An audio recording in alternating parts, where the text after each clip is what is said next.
បញ្ចប់ព័ត៌មានពីបញ្ហាហ្គាហ្សាងាកមកកាន់បញ្ហារវាងឥណ្ឌានិងប៉ាគីស្ថានក្រោយមានការកម្រើកឡើងវិញនៅអំពើហិង្សានិងការវាយប្រហារសម្រាប់ភ្ញៀវទេសចរ26នាក់យ៉ាងហោចណាស់នៅក្នុងតំបន់ဂျាមួនិងកាស្មៀរជាតំបន់ចម្រូងចម្រាសដែលឥណ្ឌានិងប៉ាគីស្ថានបានឆ្លោះគ្នាជាច្រើនទសវត្សរ៍មកហើយនោះ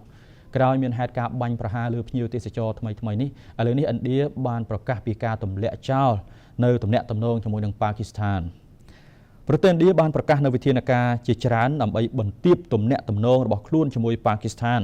គិតត្រឹមថ្ងៃពុធ23មេសាឆ្នាំ2025ម្សិលមិញ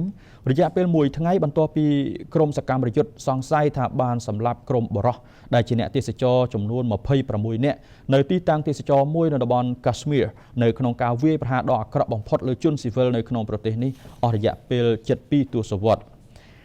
ចំណងការទូតរវាងប្រទេសជិតខាងអាស៊ីខាងត្បូងដែលមានអាវុធនុយក្លេអ៊ែរនេះមានភាពទន់ខ្សោយយូរហើយសូម្បីតែមុនពេលវិធានការចុងក្រោយត្រូវបានប្រកាសក៏ដោយក្នុងពេលដែលប៉ាគីស្ថានបានបណ្ដេញបេសកជនឥណ្ឌាហើយមិនបានដាក់ឯកអគ្គរដ្ឋទូតរបស់ខ្លួននៅក្នុងទីក្រុងញូដេលីបន្ទាប់ពីឥណ្ឌាបានដកហូតឋានៈពិសេសនៅតំបន់កាស្មៀរក្នុងឆ្នាំ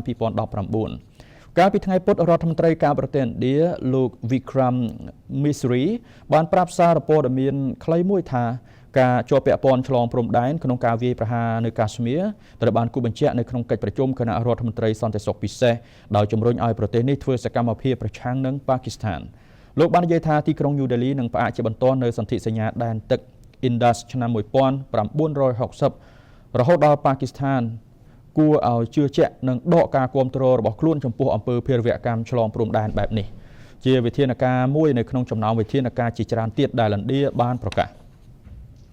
មិនមានការឆ្លើយតបភ្លាមចំពោះការប្រកាសរបស់ឥណ្ឌាពីការិយាល័យការបរទេសប៉ាគីស្ថានទេ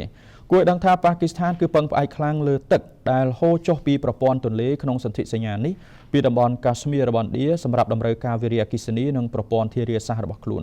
ការផ្អាកសន្ធិសញ្ញានេះនឹងអនុញ្ញាតឲ្យឥណ្ឌាបដិសេធប៉ាគីស្ថាននៅចំណែកដែនទឹករបស់ខ្លួន